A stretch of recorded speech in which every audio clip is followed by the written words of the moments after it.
Good morning welcome to my channel. तो ये मात्र আমরা জাস্ট উঠলাম আজকে রিপাবলিক ডে। তো আমাদের হসপিটালে আমাদেরকে কালকে বলেছে যে হসপিটালে একটু ছোট করে সেলিব্রেশন হবে, মানে যেটা করতে হয় আমাদেরকে। আমরা আগে স্কুলে করতাম, তারপরে কলেজে করেছিলাম, তো কলেজের ব্লগগুলো সবাই দেখিয়েছো। এখন হসপিটালে হচ্ছে, এর আগের বছরও ছিলাম গত, আর এবছরও যেহেতু দু বছর হলো আমি এখানে আছি, তো এখন ওখানেই যাব। কি হচ্ছে না হচ্ছে সবটাই তোমাদের সাথে শেয়ার করবো।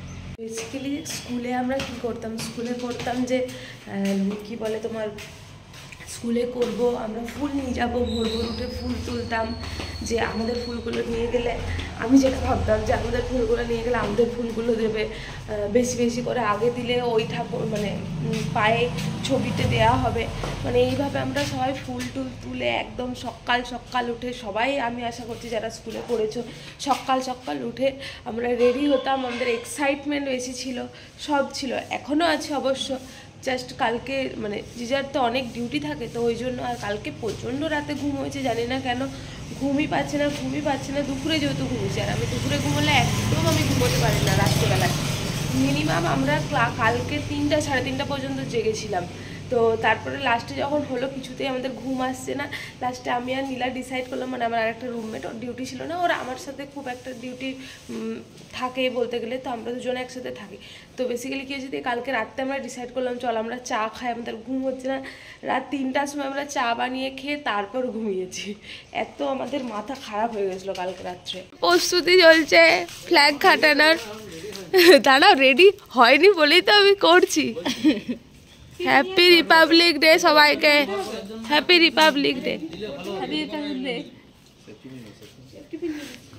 কালকে সকালে ঠান্ডা থাকে না, আজ সকালে ঠান্ডা লাগছে। চা খাচ্ছি, ঘুম থেকে উঠে চলে এসেছি। হ্যাঁ, ব্লগিং এ তো সবই দিতে লাগে। কাকি বাচ্চা খাও, খাবে?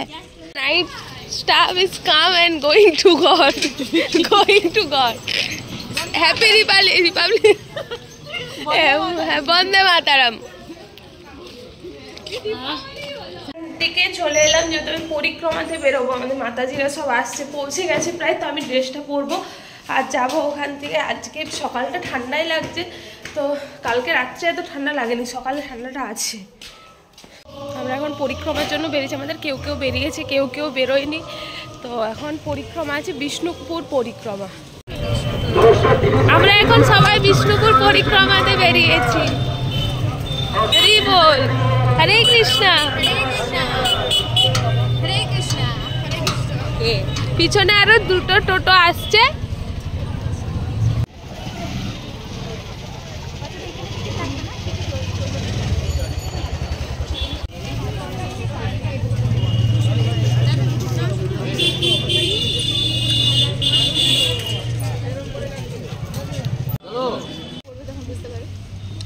তো শ্রীনিবাস আচার্যের যে মেন কম্পোনেন্ট ছিল, যে চৈতন্য মহাপ্রভু যে মুভমেন্ট, যে সমস্ত জায়গায় নগর সংকীর্তন প্রচার করে, তখন শ্রীনিবাস আচার্য এসে বিষ্ণুপুরে একটা বিশাল লীলা কাহিনী আছে, যেটা আমরা পরে আলোচনা করব।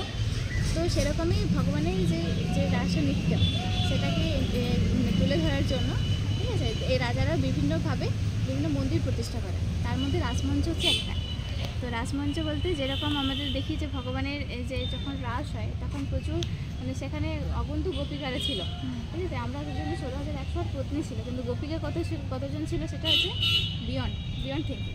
কারণ বৃন্দাবনে এত গোপিকা ছিল সেটা সম্ভব না, সেজন্য তুমি এখানে যত দুয়ার করবে, ঠিক আছে, সেখানেও দেখবে মিস হয়ে যাচ্ছে। তো সেই আদলে সেই কনসিয়াসনেস নিয়ে যাতে পরবর্তীকালে হয়, সেজন্য হচ্ছে রাস মঞ্চ তৈরি করা হয়, যেখানে এখানে সমস্ত বিগ্রহদেরকে আনা হতো, এবং সেখানে হচ্ছে বিগ্রহরা যাতে এটা মেন কেন্দ্রবিন্দু ছিল হচ্ছে সেই আদলে এখানে অনুষ্ঠান করা হতো। এবং তখন রাজা রেহানদেবীরা এবং পরবর্তী রাজারা গোপাল সিংহ, তারপরে যে সমস্ত রাজারা আছে, তো সেখানে এই সমস্ত বিগ্রহদেরকে নিয়ে এসে সেই রস আস্বাদন করা এবং তাদের সেবাতে নিযুক্ত থাকার জন্য বিভিন্ন বিগ্রহকে বিভিন্ন জায়গায় স্থাপন করে সঙ্গে একটা উৎসব অনুষ্ঠান। হরে হরে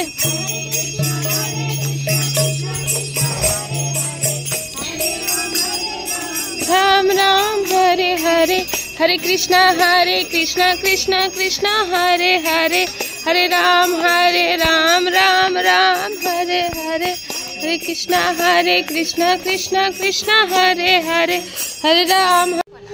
সে ক্ষত্রিয় শালাকালে ট্রেনিং সব বন্ধ হয়ে গেল, কেন না সবাই ভক্তিতে চলে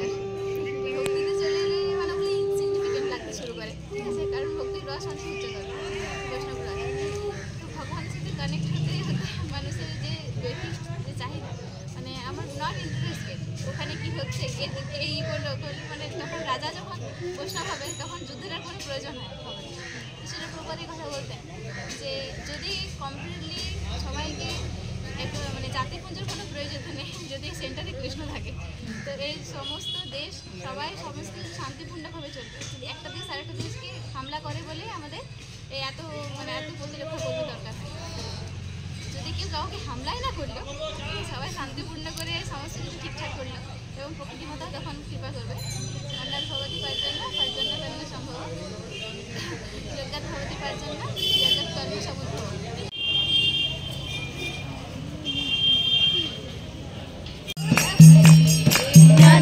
বিহারী জয় গৌর হরি, নবদ্বীপ বিহারী জয় গৌর হরি।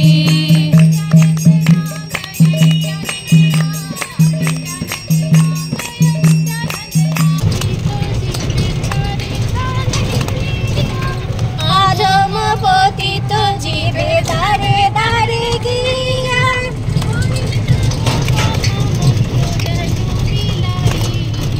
হরি নাম মহামন্ত্র জয় গোপীনাথ। তারে দেখে তারে কানে জানতে ত্রিভুবনে।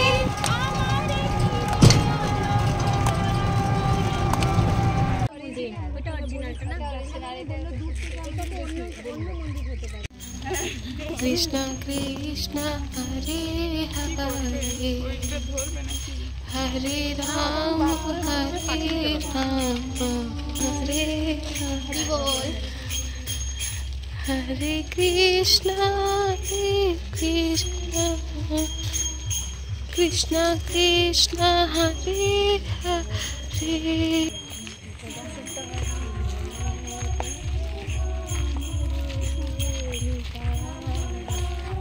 হরে হরে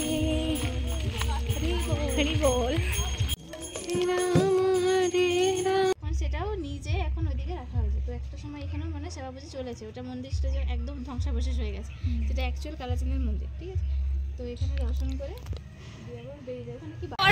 মাতাজি মাতাজি এরপর আমাদের কোথায় প্ল্যান হচ্ছে যাওয়ার? এক চক্র এখন সর্বমঙ্গলা, পরে যেটা প্রোগ্রাম জয় নিত্যানন্দ রাম, জয় নিত্যানন্দ নাম, জয় নিত্যানন্দ নাম, জয় জয় নিত্যানন্দ নাম, নিত্যানন্দ নাম, জয় নিত্যানন্দ নাম।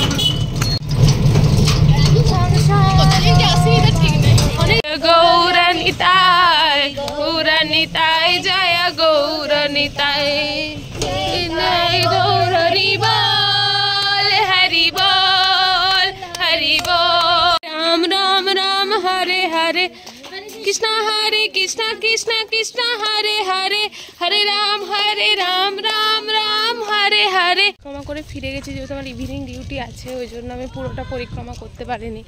সেরকম কোনো কোয়ালিটি আমার মধ্যে নেই ভক্ত হওয়ার, ঠাকুরের সেবা করার, বাট তাও আমি চেষ্টা করছি কতটা কি হয়। আমার সামান্যটুকু মানে আমি কোনো কিছুতে অ্যাক্টিভ থাকি না, না জব করি না গ্রন্থ পড়ি কিছুই।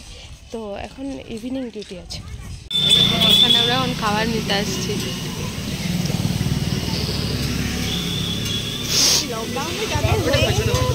আজকে চলে এসেছি, ডিউটি ছিল, ডিউটি সেরে আমি একদম ডাইরেক্ট স্বপ্নার সাথে আমি খাবার কিনতে বেরিয়েছিলাম। এই যে স্বপ্নার বঞ্জি, আমাদের বঞ্জি মাম। এই মাম টাকা একবার হাই কর, হাই। তা আমি একদম স্বপ্নাতে বাড়ি এসেছি, মানে যে কেন জানি না সকাল থেকে একটুও ভালো লাগছে না। দিয়ে লাচ্ছা পরোটা আর পনির কিনে নিয়ে আমি বাড়ি এসেছি। যে কাকিমাকে আগের ব্লগে দেখেছিলে পিঠে বানাতে, কাকিমা আমরা এখন সিরিয়াল দেখতে বসেছি সবাই মিলে। আরে এই যে সব রান্নারি